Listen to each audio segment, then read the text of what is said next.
What's up, fellas?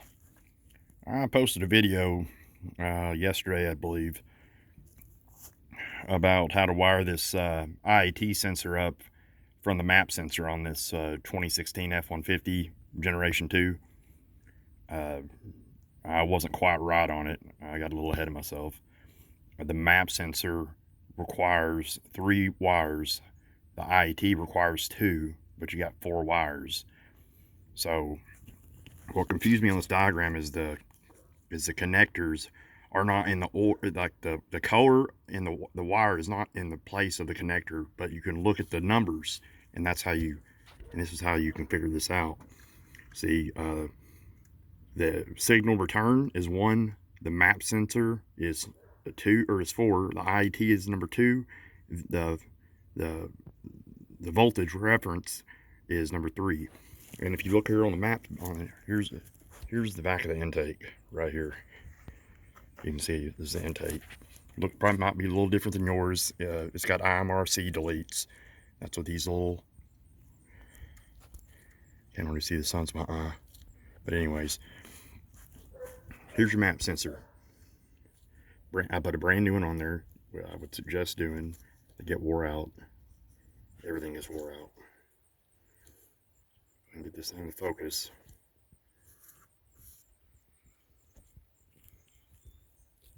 It's not wanting to focus. There it goes. See the numbers? 1, 2, 3, 4. So you can put this up. So you can kind of. So you got number 1, signal return. Here's the key. The signal return goes to the map sensor and the IAT sensor.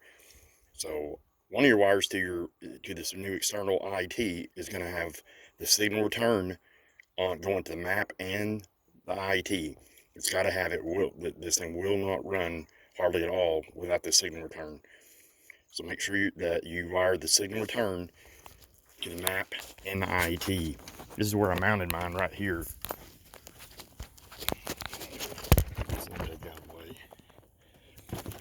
This is a 2011, 2014 air intake. I just had an extra one, so I didn't want to buy one. But I mounted it right there. There's the IAT. I gotta clean it. It's got some oil on it. But anyways, you know, trying to get it where you can see in there. But anyways, this isn't that complicated.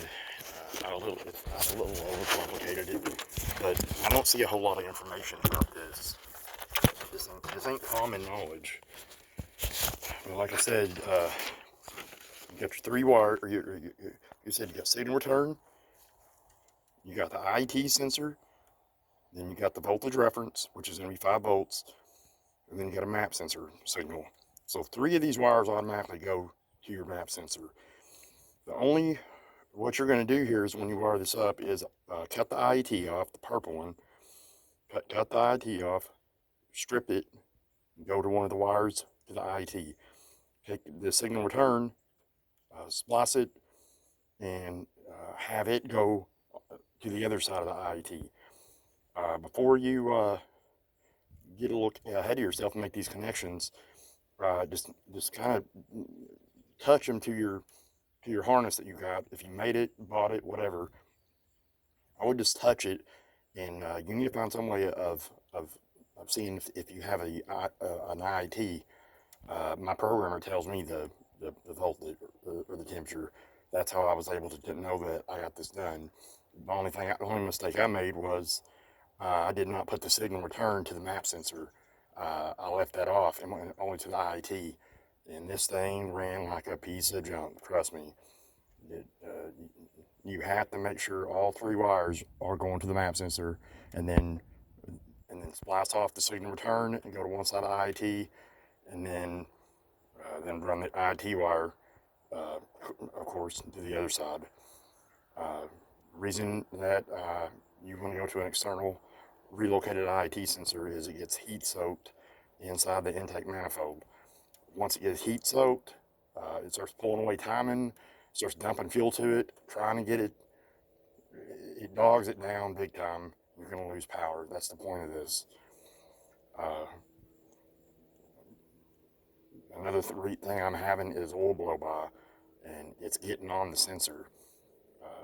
So at some point in time, you need to go to an oil separator.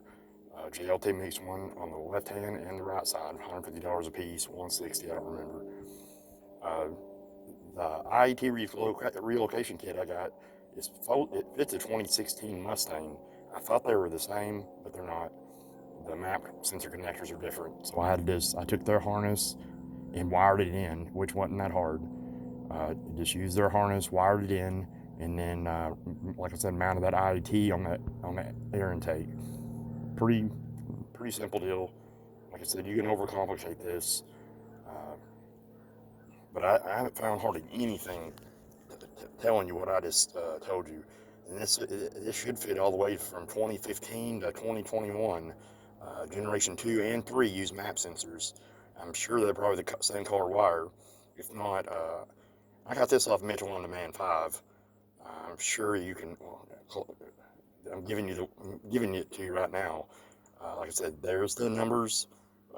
Signal returns 1, IET's 2, voltage reference for the map is 3, map sensor signal number 4. Go to your right here, and you got 1, 2, 3, 4. So it's kind of dummy proof if you do it this way. I didn't know those numbers were on the connector from the beginning. Now I'm telling you there are. You got numbers on the map sensor. You got numbers right here. Just line them up. 1, 2, 3, 4. And 1, 2, 3, 4 on the connector. You won't get it wrong. But make sure that you take the number 1 and leave it hooked to the map sensor. Splice it. Take your wire, splice it into that, and run it to the other side of the IET. So the signal return is going to the map and IET. They got to have a signal return for both of them. They use the same wire. I believe that's all I got for you today. I just wanted to clarify that before. I'd hate for somebody to get on there and see that other video and wire it in 2 wires to the map, 2 wires to the IET. It can't work like that. It's got to have 3 wires to the map, and 2 of the wires go to the IET. And you get the 5th wire from the signal return using it twice. So like I said, signal return goes to map and IET. Pretty simple little deal. If you watch this, it should be dumbed down for sure. This took a lot of research, and this is the 3rd time I pulled this intake manifold off because I couldn't figure out why the hell I had a map sensor high voltage, and I couldn't figure it out. And it's because I didn't hook the signal return up. I thought I had a bad map sensor because I put a new map sensor on it. So I'm giving you some knowledge that you need to take and go with it. I believe that's all I got. I will see you guys later.